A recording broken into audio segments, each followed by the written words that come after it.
ബിഭവ് കുമാറിനെതിരെ സ്വാതി മാലിവാൾ നൽകിയ പരാതിയിൽ ഡൽഹി പോലീസ് സംഘം കേജ്രിവാളിന്റെ വീട്ടിലെത്തി. സ്വാതി മാലിവാളിന്റെ പരാതിയിൽ ദൃക്സാക്ഷികളെ ചോദ്യം ചെയ്തേക്കും. കേജ്രിവാളിന്റെ വസതിയിൽ വെച്ച് ബിഭവ് കുമാർ പ്രകോപനമില്ലാതെ മർദ്ദിച്ചുവെന്നാണ് സ്വാതിയുടെ പരാതി. കേജ്രിവാളിന്റെ വീടിന് മുന്നിൽ നിന്നും അർജുൻ പീതാംബരം വിവരങ്ങളുമായിട്ട്. അർജുൻ, ഇപ്പോൾ ഏറ്റവും ഒടുവിലായി സ്വാതിക്കെതിരെ അതീഷ് വരെ രംഗത്ത് വന്നിരിക്കുന്നു. ഗൂഢാലോചനയാണ് എന്ന് പറയുന്നു.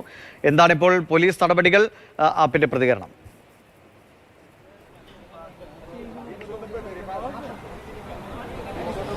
ദിവേഷ്, നേരത്തെ സ്വാതി മാലിവാൾ അടക്കം അരവിന്ദ് കെജ്രിവാളിന്റെ വസതിയിലേക്ക് എത്തിയിരുന്നു. അത് തെളിവെടുപ്പിന്റെ ഭാഗമായിട്ടാണ് ഉണ്ടായിരുന്നത്. ഏകദേശം അരമണിക്കൂർ നീണ്ട തെളിവെടുപ്പ്, പ്രത്യേകിച്ചും ഈ സംഭവം പുനരാവിഷ്കരിക്കുന്ന അടക്കമുള്ള കാര്യങ്ങളിലേക്ക് പോലീസ് കടന്നിരുന്നു എന്നുള്ള കാര്യമാണ് നമുക്ക് ലഭിക്കുന്ന വിവരങ്ങൾ. അതുപോലെ തന്നെ ഫോറൻസിക് സംഘം അടക്കം ഇവിടേക്ക് എത്തി CCTVയുടെ വിശദാംശങ്ങൾ തേടി. CCTV വിഷ്വൽസ് മെയ് 13-നാണ് ഈ ആരോപിക്കുന്ന കാര്യങ്ങളെല്ലാം തന്നെ സംഭവിച്ചിരിക്കുന്നത്. അന്നത്തെ അതേ ദിവസത്തെ CCTV ദൃശ്യങ്ങൾ എടുത്തിട്ടുണ്ട്. ഒപ്പം തന്നെ അവിടെ ഉണ്ടായിരുന്ന മറ്റ് ജീവനക്കാരെ എല്ലാം തന്നെ ചോദ്യം ചെയ്തിരിക്കുന്നു. അതിനുശേഷം ഇപ്പോൾ സ്വാതി മാലിവാൾ കെജ്രിവാളിന്റെ വസതിയിൽ നിന്നും മടങ്ങിയിട്ടുണ്ട്. തെളിവുകൾ കൂടുതൽ ശക്തമാക്കി ബിഭവ് കുമാറിനെതിരെ നീങ്ങുക എന്നുള്ളൊരു കാര്യമാണ് ഇപ്പോൾ ഡൽഹി പോലീസിന്റെ ഭാഗത്തു നിന്നും ഉണ്ടായിരിക്കുന്നത്. അതേസമയം തന്നെയാണ് ആം ആദ്മി പാർട്ടിയുടെ വാദം എത്തുന്നത്. പൂർണ്ണമായിട്ടും സ്വാതി മാലിവാളിനെ, ആം ആദ്മി പാർട്ടിയുടെ തന്നെ രാജ്യസഭാ MP തള്ളിക്കൊണ്ടാണ് അവർ രംഗത്തെത്തിയിരിക്കുന്നത്. പ്രധാനമായിട്ടും BJP അയച്ചതാണ് സ്വാതി മാലിവാളിനെ എന്നുള്ള തരത്തിലുള്ള ആരോപണമാണ് എത്തിയിരിക്കുന്നത്.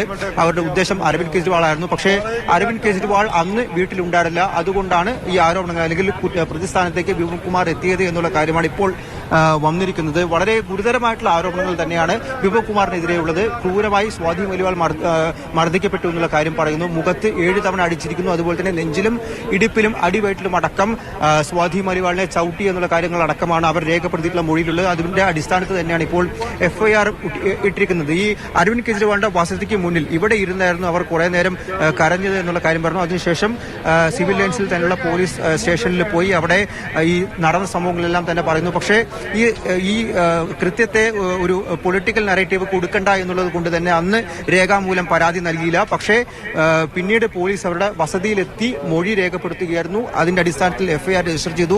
അവരുടെ മെഡിക്കൽ ചെക്കപ്പ് എല്ലാം നടത്തി. അതിനുശേഷമാണ് ഇപ്പോൾ ബിഭവ് കുമാറിനെതിരെ നീങ്ങാൻ വേണ്ടിയിട്ടുള്ള തീരുമാനത്തിലേക്ക് ഡൽഹി പോലീസ് എത്തിയിരിക്കുന്നത്. അപ്പോഴും അരവിന്ദ് കെജ്രിവാൾ ഈ വിഷയത്തിൽ മൗനം വെടിഞ്ഞിട്ടില്ല എന്നുള്ള കാര്യം, അതിനോടൊപ്പം തന്നെ അദ്ദേഹത്തിന്റെ പേഴ്സണൽ സെക്രട്ടറി ആയിട്ടുള്ള ബിഭവ് കുമാറിനെ തള്ളാതെ എല്ലാ പ്രചാരണ പരിപാടികളും ഒപ്പം കൊണ്ടുപോകുന്ന കാര്യം കൂടി പരിഗണിച്ചുകൊണ്ടാണ് ഇപ്പോൾ വലിയ രീതിയിലുള്ള വിവാദങ്ങൾ ഉണ്ടായിരിക്കുന്നത്. BJP അരവിന്ദ് കെജ്രിവാളിനെതിരെയും ആം ആദ്മി പാർട്ടിക്കെതിരെയും നീങ്ങിയിരിക്കുന്നു. നേരത്തെ ആം ആദ്മി പാർട്ടിയുടെ തന്നെ രാജ്യസഭാ MP ആയിട്ടുള്ള സഞ്ജയ് സിംഗ് സ്വാതി മാലിവാളിനെ അനുകൂലിച്ച് രംഗത്ത് വന്നിരുന്നു. പ്രത്യേകിച്ചും ബിഭവ് കുമാറിന്റെ ഭാഗത്ത് നിന്ന് മോശമായിട്ടുള്ള പെരുമാറ്റം ഉണ്ടായി, അതിൽ അദ്ദേഹത്തിനെതിരെ നടപടി ഉണ്ടാകുമെന്നുള്ള കാര്യങ്ങളടക്കം പറഞ്ഞിരുന്നു. അതിനുശേഷം നടപടിയൊന്നും ഉണ്ടായിട്ടില്ല. എന്നാൽ ഇപ്പോൾ ഇതാ ആം ആദ്മി പാർട്ടി പൂർണ്ണമായിട്ടും മുഴുവനായിട്ടും സ്വാതി മാലിവാളിനെ തള്ളിക്കൊണ്ടുകൂടി രംഗത്തെത്തിയിരിക്കുകയാണ്. എന്തായാലും വാദപ്രതിവാദം ഡൽഹി രാഷ്ട്രീയത്തിൽ വളരെ സജീവ വിഷയമായി മാറുകയാണ് സ്വാതി മാലിവാളിനെതിരെ ഉണ്ടായ ഈ ആക്രമണവും. അത് വലിയ രീതിയിൽ BJPയും ഉപയോഗിക്കുന്നു.